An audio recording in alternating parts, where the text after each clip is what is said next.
the studio inside the Reynolds Journalism Institute in Columbia, Missouri, it's the 15th Annual Student Innovation Competition.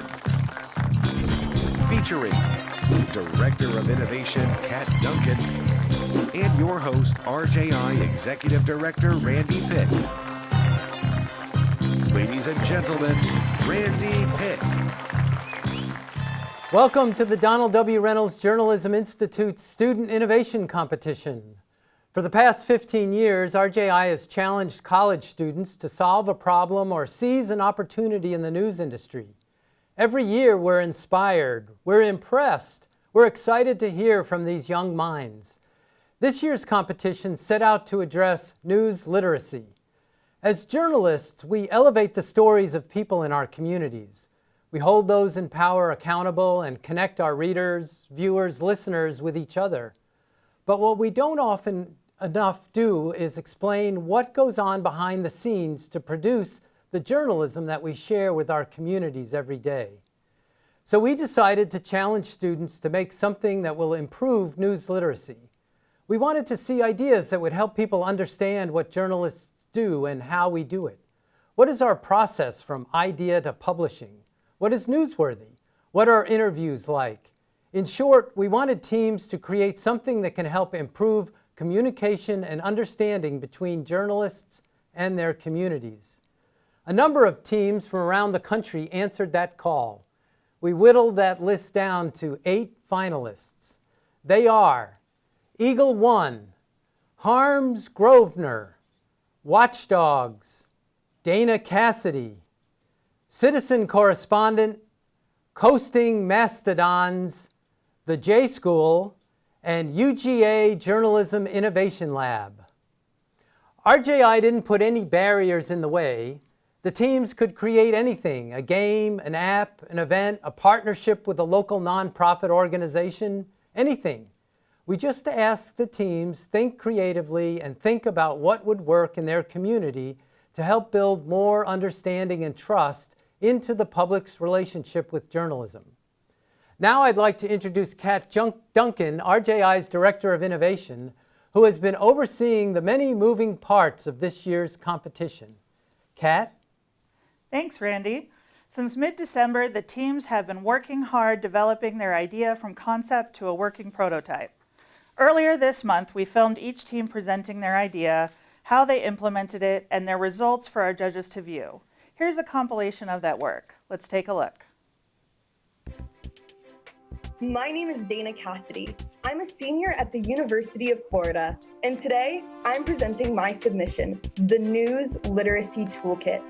Hi, our project is called Harms Grosvenor, and my name is Siobhan Harms. And my name is Avery Grosvenor. Hi, we are the J School from Ohio University, and we made events that taught Girl Scouts about media literacy. Hello, we are Eagle One from the University of Oregon. Hi, I'm Kayla Nguyen. I'm Kendall Porter. I'm Mia Schaffel. And I'm Katie Williams. And we are Team Watchdogs. My name is Joshua Skipper, and I am the lone member of Team Coasting Mastodons in Fort Wayne, Indiana. Welcome everyone, we're the Citizen Correspondent Group. My name is Yihan, I'm a graduate student in Strategic Communication, and here are my teammates Beibei and Xinyi. We're from the Journalism School of University of Missouri, and our tech support Ibo is a computer science PhD from California Riverside. Introducing JNotes, the use of short-form video to increase digital literacy and trust in the news. But first, let's start with the issue. Research from Stanford, MIT, and other institutions all point to a systemic lack of ability of people to verify facts and sources at a time when misinformation is rampant. News organizations need to learn how to effectively communicate on the internet in a way that cuts through the noise. The question was, how? As you can see, 53% of children have a smartphone by age 11, so we felt it was very necessary to teach students about media literacy since they are so regularly consuming it. So the purpose of this implementation was to close the knowledge gap and improve the relationship between the journalists and the readers to answer the questions, what do you want to know, what don't you understand, and what do readers get wrong? Our whole team remembered the days of Jeopardy review games in our classes, and we decided to design a lesson plan for teachers, and we decided to make it fun. I started out by identifying the underlying issues in news literacy. We think we're ready to define our project mission.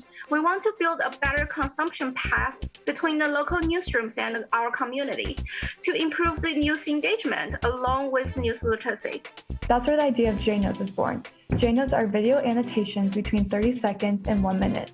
They can be accessed by clicking on squares next to paragraphs and provide quick snippets of information from journalists. Simply open up your browser, open a new tab, and type in newsliteracytoolkit.com. And bam, here we are.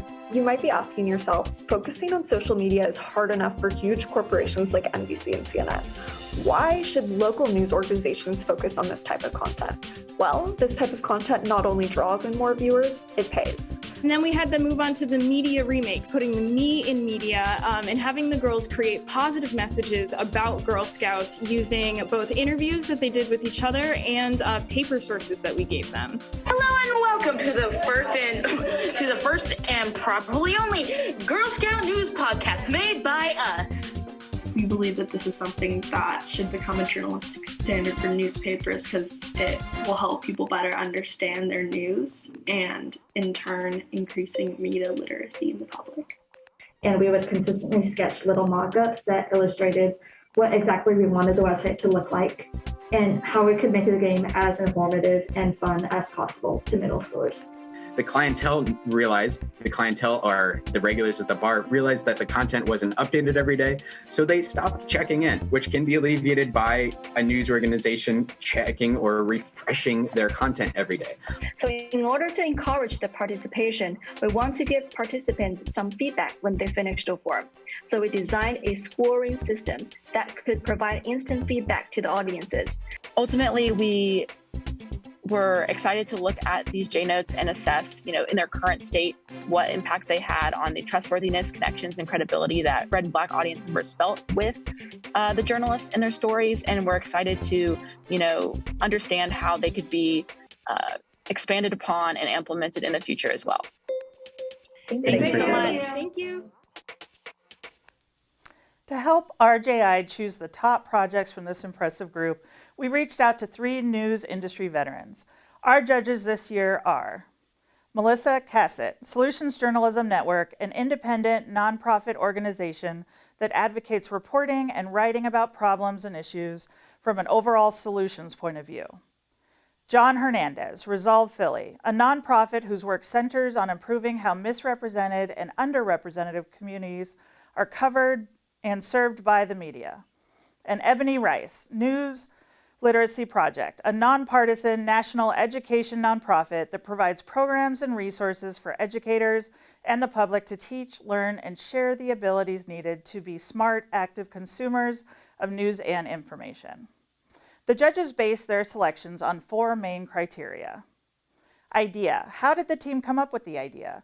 Was it based on research, data, or other factors to help guide the feasibility? Implementation. Did the project get implemented, meet its milestones, and overcome the hurdles it encountered? And measuring success. Did the project successfully increase news literacy? And finally, reach. Is the idea something that is applicable across multiple communities or replicable for those that want to engage in a similar endeavor? For the past 2 days, our judges have been watching the team's presentations, asking each group questions about their projects, and comparing notes. Let's get some of their impressions on the competition. Here's John and Ebonee from the Judges Lounge. I thought this was a wonderful, difficult competition to judge, which is the sort of thing that you want in a competition when everyone makes it so hard. But at the same time, it just gave me so much hope for journalism's future to see students thinking through problems and thinking through things the way they were thinking about it. All the projects were aspirational, but also trying to face the realities of where we are and where we stand. And I think that's it's so impressive coming from people like their age and working through the things that they were working through.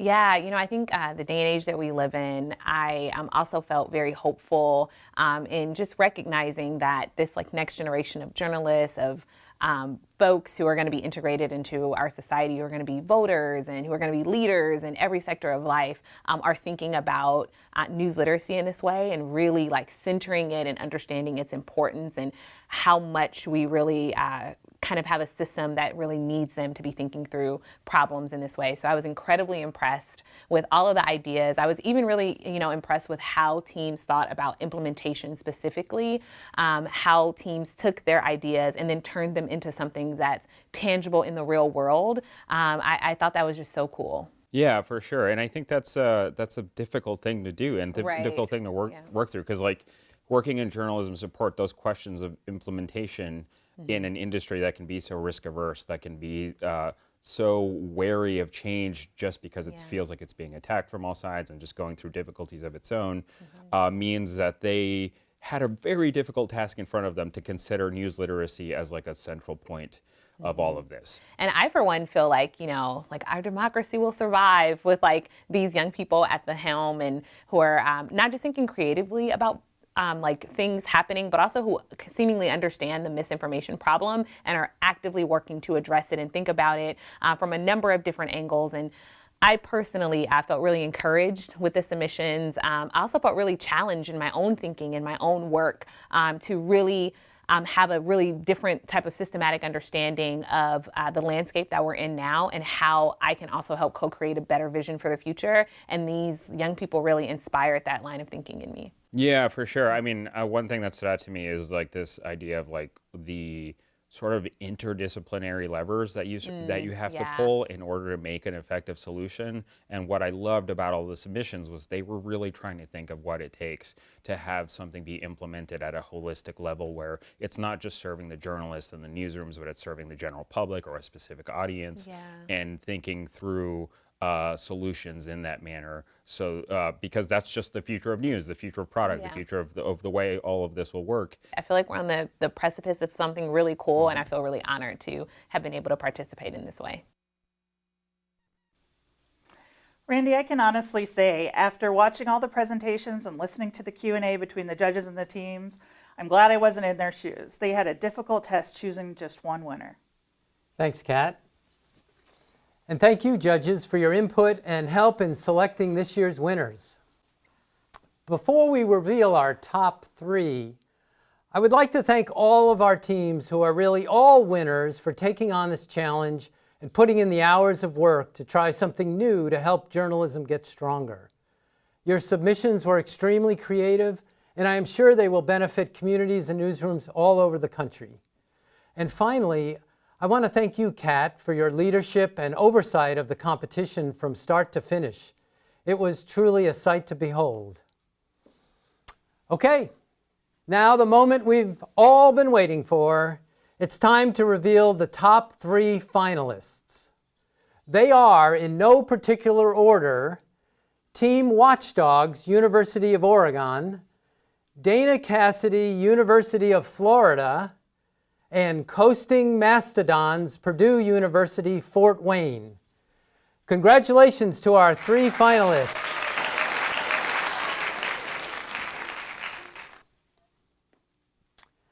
All right, let's start with 3rd place and the winner of $1,000. But first, let's hear what the judges had to say about this project. So what I really loved about this project is the fact that when we're thinking through solutions through problems that journalism faces, we're often asking the public to come to the newsrooms themselves instead of the newsrooms going out into the public and thinking about their connections to the real world. This project was amazing in its innovation and its creativity and its ability to extend the reach of the work into places that we normally don't consider. And it basically has implications for a lot of the ways that we do things, for delivery, for approaches to audience engagement, for access. And one of the key things that we recognize as an important lever here is that access is so essential to a formative understanding of news literacy. And so by increasing access and surrounding ourselves with news in real world ways, it really does create a new method for encouraging more people to look at the news, examine the news, and examine their relationship to news outside of the channels that we're so used to. And for that, I really, really love this project. So our third place winner is Team Coasting Mastodons, Joshua Skipper, Purdue University, Fort Wayne. Congratulations, Joshua, on a great job.